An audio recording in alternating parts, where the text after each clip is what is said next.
तुम हाथ मिलाओगे तो हम गले मिला लेंगे, तुम हाथ मिलाओगे तो हम गले लगा लेंगे, तुम हाथ उठाओगे तो हम मिट्टी में मिला देंगे, हमें मिट्टी में मिला देंगे। नमस्कार, मैं दीपू एक बार फिर आपके सामने यानी अग्निपथ योजना हाल ही में सुर्खियों में है, उसके साथ हम चर्चा करेंगे। और क्या है ये अग्निपथ योजना और किन युवाओं के लिए ये सुनहरा अवसर है और किसका नाम परिवर्तित कर ये अग्निपथ योजना शुरू की गई है और हाल ही में ये किस नाम से जानी जाती है, इन तमाम पहलुओं की चर्चा हम इस सेशन के अंदर करने वाले हैं। सबसे पहले बात करते हैं अग्निपथ योजना। कौन सी योजना? अग्निपथ योजना। अब यह योजना है क्या? सबसे पहले यानी ये किसके शासनकाल में? मोदी जी के शासनकाल में। मोदी जी के शासनकाल में इसकी शुरुआत की जाती है। किसका नाम परिवर्तित कर यानी आर्मी को किसमें कन्वर्ट किया जाता है? अग्निपथ योजना के तहत आर्मी जो युवा हैं उसको क्या कहा जाएगा भविष्य के अंदर? अग्निवीर। क्या कहा जाएगा? अग्निवीर कहा जाएगा। अब इसके तहत क्या प्रावधान किए गए थे? यानी जिन युवाओं की उम्र 17.5 से 21 वर्ष के मध्य है वो इस भर्ती के अंदर शामिल हो सकते हैं। जिनकी उम्र 17.5 से 21 वर्ष है वो युवा इस भर्ती के अंदर शामिल हो सकते हैं। और उसके अंदर क्या किया जाएगा यानी सालाना 45 से 50,000 सैनिक लेने का प्रावधान किया गया था। और उन सैनिकों का नाम क्या रखा गया था? उन सैनिकों का नाम अग्निवीर रखा गया था। अग्निवीर रखा गया था। और ये कितने साल तक रहेंगे सेना के अंदर? ये 4 साल तक। कितने साल तक? 4 साल तक रहेंगे। अब ये 45 से 50,000 हर सालाना ये इतने अग्निवीर लिए जाएंगे। उसमें से यानी जो 4 वर्ष जिनके कंप्लीट हो गए उनमें से 25% जो युवा हैं जिन्होंने ये 4 साल कंप्लीट किए हैं देश की सेवा के लिए, उनमें से 25% युवाओं को क्या किया जाएगा? 15 साल तक नियुक्त किया जाएगा।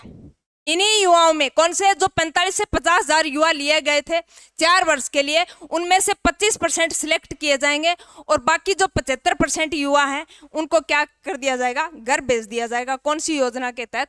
अग्निपथ योजना के तहत। कौन सी योजना के तहत? अग्निपथ योजना के तहत। कितने वर्ष के लिए? यानी इसमें जो नौकरी दी जाती है वो 4 वर्ष के लिए दी जाती है। और उसके बाद यानी जो कुशल कर्मचारी हैं, कुशल जो अग्निवीर हैं, उनको फिर सिलेक्ट किया जाएगा। उनमें से 25% जो युवा हैं उनको फिर 15 साल के लिए नियुक्ति पर रखा जाएगा। और बाकी जो 75% युवा हैं उनको क्या किया जाएगा? घर भेजा जाएगा। और उसके बाद नहीं तो इसको ग्रेजुएटी मिलेगी और ना ही इसको पेंशन मिलेगी।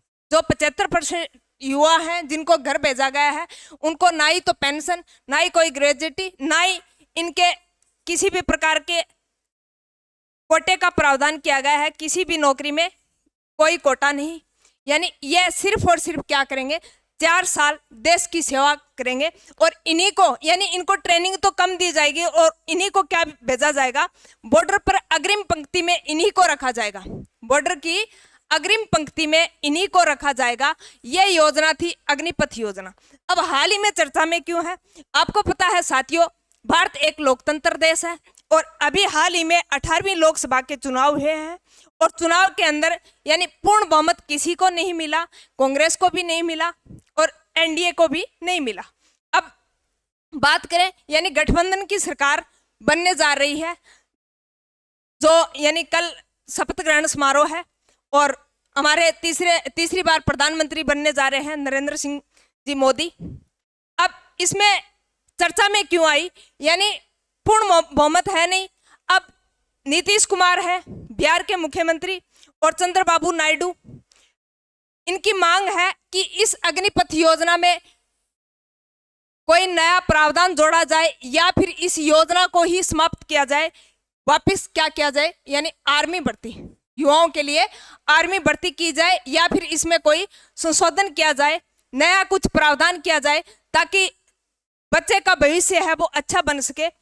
यह नहीं कि वो 4 साल नौकरी किया उसके बाद इनके पास कोई सोर्स नहीं बचेगा, कमाई का, जीविकोपार्जन का कोई सोर्स नहीं बचेगा। तो इस योजना पे आपको वापस क्या करना चाहिए, अमल करना चाहिए। तो ये सुर्खियों में आ गई। अब इनमें क्या प्रावधान करने का कहा गया है कि जो 25% युवा आप रख रहे हो, 25% युवा यानी जिनके 4 साल कंप्लीट हो गए हैं, उनमें 25% युवा रखे जाएंगे। उसमें से उनको बढ़ाकर कितना किया जाए, 50%। वो भी कितने वर्ष के लिए, यानी जो सभी हैं अग्निवीर हैं उनके लिए कितनी वर्ष के लिए रखा जाए, 15 वर्ष के लिए रखा जाए।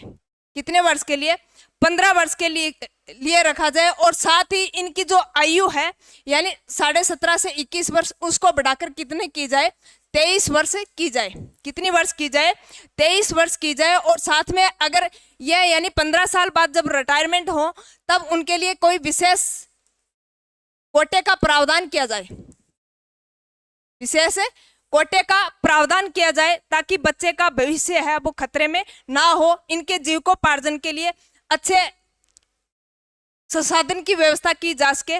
और अगर वो देश के लिए करना चाहे तो वह अच्छे जुनून के साथ कर सके। तो यह थी अग्निपथ योजना और इसी कारण ये चर्चा में है। अब देखते हैं सरकार बैठेगी, उसके बाद में इसके अंदर क्या सुझाव दिए जाते हैं, क्या इसको समाप्त किया जाता है या फिर इनको कोई विशेष प्रावधान इसके अंदर जोड़ा जाता है। तो जानकारी कैसी लगी कमेंट बॉक्स में जरूर बताना। जय हिंद, जय भारत।